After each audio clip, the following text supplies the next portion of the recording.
उस वचन को देखेंगे जो सच्चे खुदा ने अपने पवित्र नबियों के द्वारा हमारे जीवन में प्रकट किया है।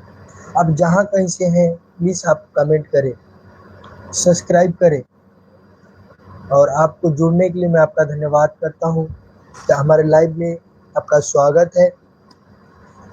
Hallelujah, hallelujah. हमें अपने बैरियों से भी प्रेम करना है और अपने पड़ोसियों से भी प्रेम करना है। प्रेम निष्कपट है, प्रेम में कोई छल नहीं है, लेकिन प्रेम वही होना चाहिए, दिखावा प्रेम नहीं, सच्चा प्रेम होना चाहिए। आज हम और आप जो प्रेम देख रहे हैं वो प्रेम मिलावटी प्रेम है, लेकिन प्रभु यीशु मसीह जो हमसे प्रेम किया उसके प्रेम में कोई मिलावट नहीं थी, क्योंकि परमेश्वर ने जगत से ऐसा प्रेम किया कि अपने इकलौते पुत्र को हमें दे दिया, ताकि जो कोई उस पर विश्वास करे वह नाश न हो परंतु अनंत जीवन पाए। हम और आप अनंत जीवन के भागीदार हैं। हम और आप अनंत जीवन के लिए ठहराए गए हैं। हमारी सीमा केवल धरती तक ही नहीं है, हमारी सीमा केवल ये धरती की मृत्यु तक ही नहीं है,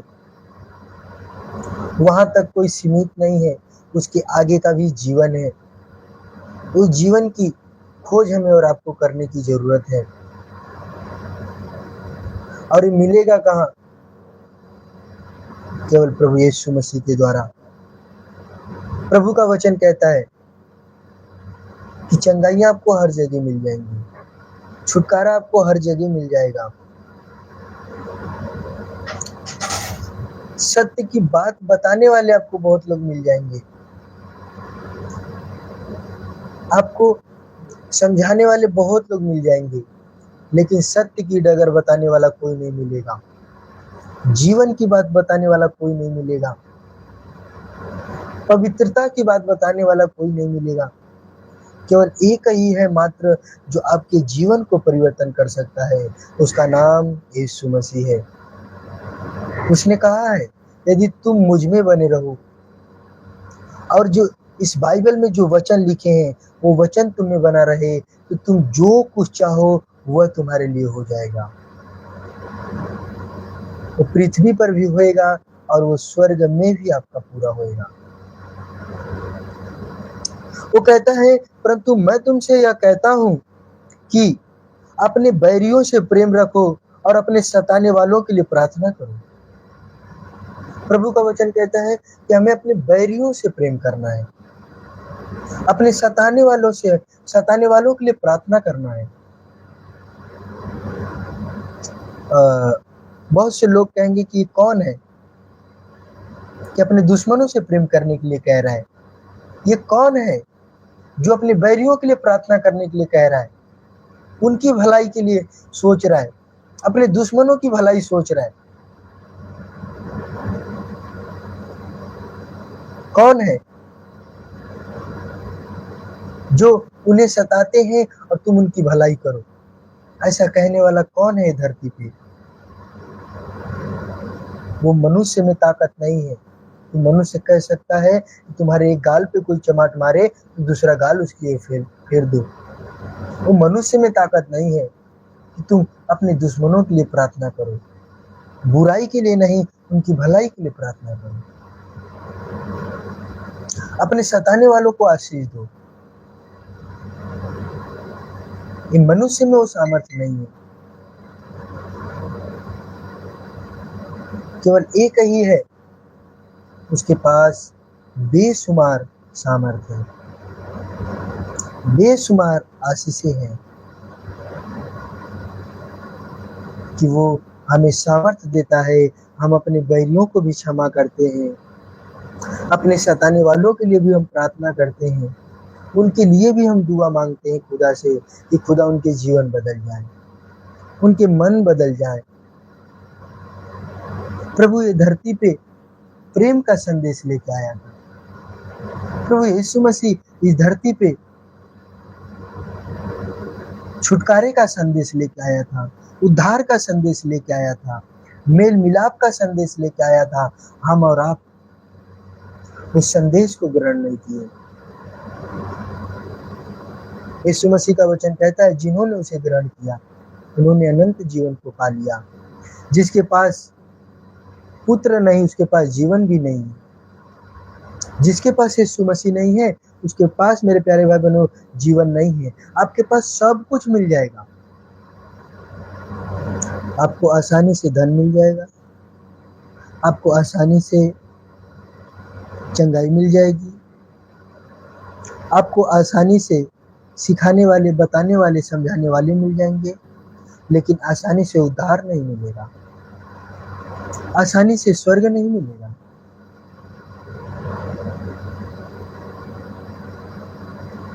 क्योंकि इसे एक ही दे सकता है, उसका नाम यीशु मसीह है। उसे केवल एक ही दे सकता है, उसका नाम इम्मानुएल है, जो परमेश्वर का इकलौता पुत्र है।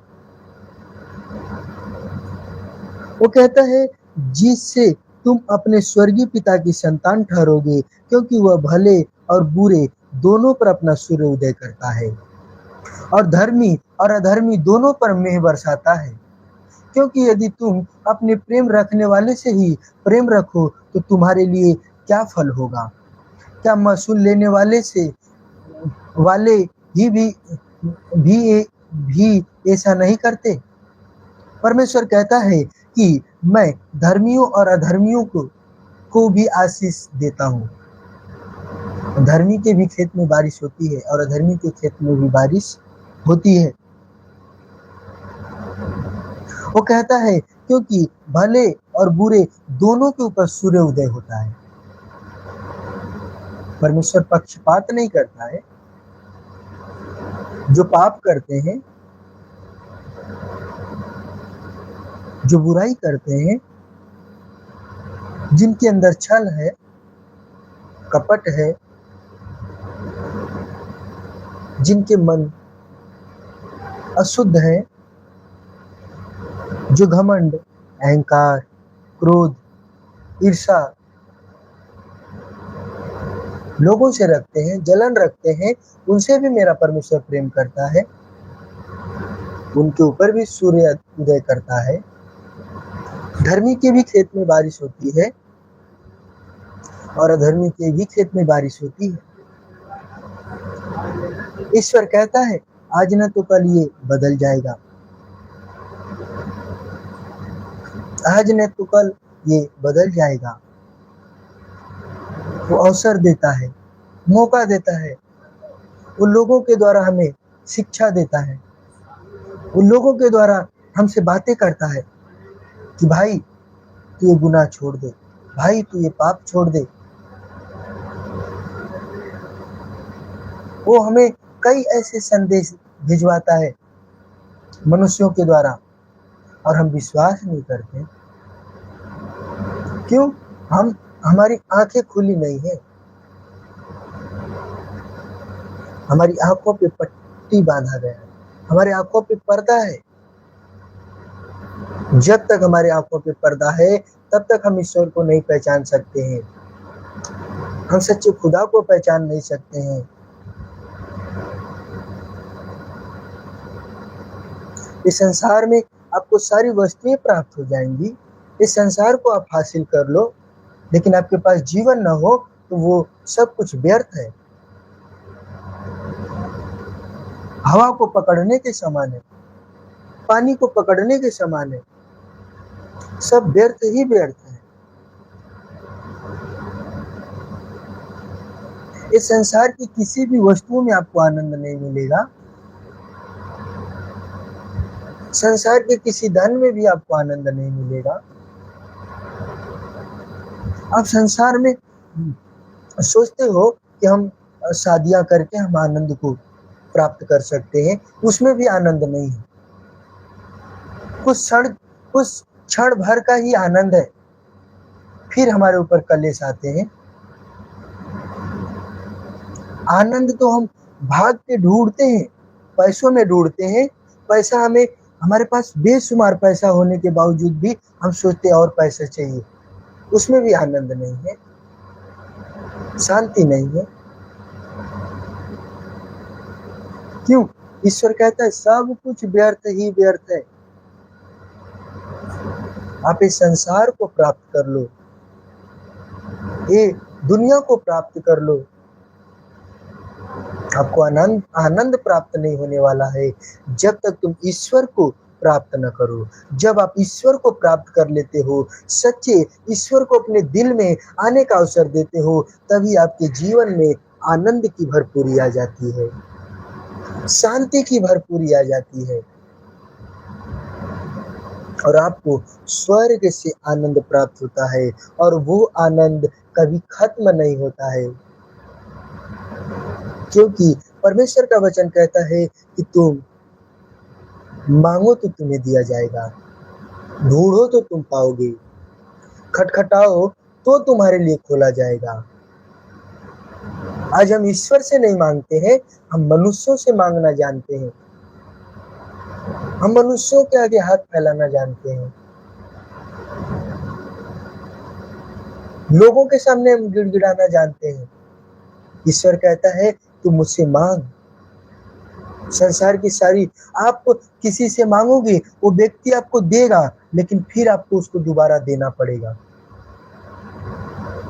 आप किसी भी व्यक्ति से कोई भी वस्तु लोगे तो वो आपको उसके कर्जदार हो, उसके कर्ज को अदा करना पड़ेगा,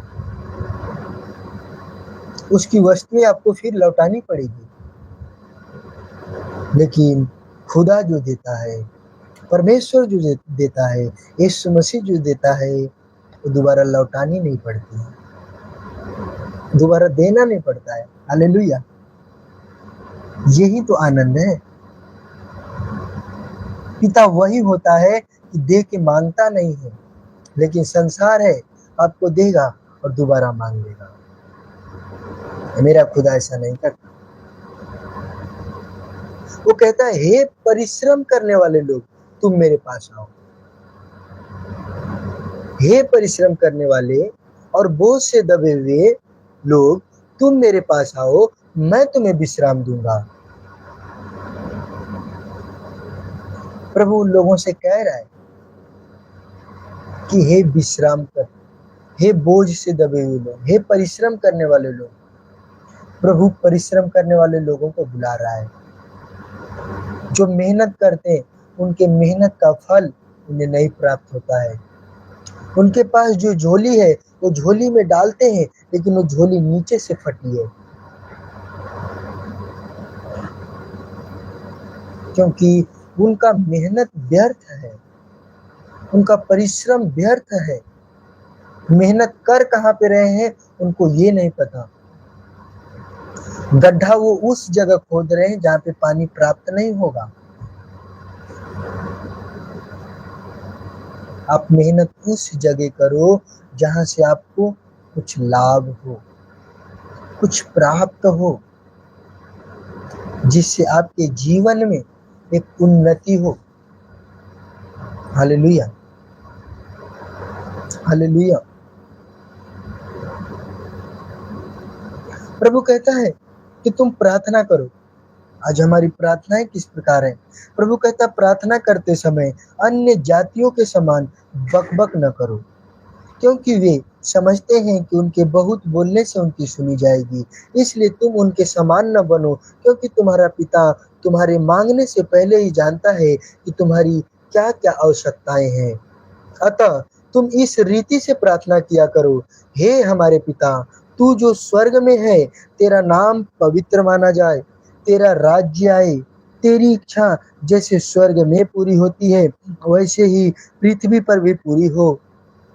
हमारी दिन भर की रोटी आज हमें दे, और जिस प्रकार हमने अपने अपराधियों को क्षमा किया है वैसे ही तू भी हमारे अपराधों को क्षमा कर, और हमें परीक्षा में न ला, परंतु बुराई से बचा, क्योंकि राज्य और पराक्रम और महिमा सदा तेरी है। राज्य और पराक्रम परमेश्वर का है। वो कहता है कि स्वर्ग मेरा सिंहासन है, पृथ्वी मेरे पांव तले की चौकी है। इसलिए यदि तुम मनुष्य के अपराध क्षमा करो तो तुम्हारा स्वर्गीय पिता भी तुम्हें क्षमा करेगा, और यदि तुम मनुष्य के अपराध क्षमा न करो तो तुम्हारा पिता भी तुम्हारा अपराध क्षमा न करेगा।